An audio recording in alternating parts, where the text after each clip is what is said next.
এই আজ শিক্ষক দিবস 5ই সেপ্টেম্বর।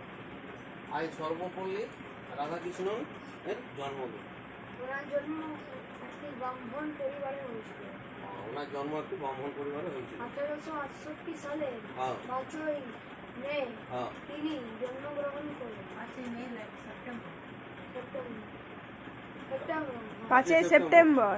তাহলে উনি মানে উপরাষ্ট্রপতিও ছিলেন আর রাষ্ট্রপতিও ছিলেন। প্রথম উপরাষ্ট্রপতি, তারপরে হয়েছিলেন রাষ্ট্রপতি।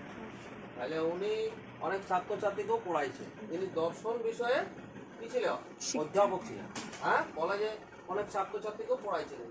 তাইলে সেই সমস্ত ছাত্রছাত্রীরা একদিন ওনার কাছে আসিছিল যে আপনার জন্মদিনটাকে আমরা শিক্ষক দিবস হিসাবে পালন করব, এবং তিনি তখন মত দিয়েছিলেন সেই দিনটা। সেই জন্য সর্বপল্লী রাধাকৃষ্ণনের জন্মদিনটাকে আমরা শিক্ষক দিবস হিসাবে পালন করি। হ্যাঁ, তাহলে 5ই সেপ্টেম্বর হচ্ছে আমাদের শিক্ষক দিবস। তাহলে ইনি খুব ছাত্র দরদি ছিলেন, ছাত্রদের উপকারও করতেন, বিভিন্ন সময় দুস্থ ছাত্রদের সাহায্যও করেছিলেন।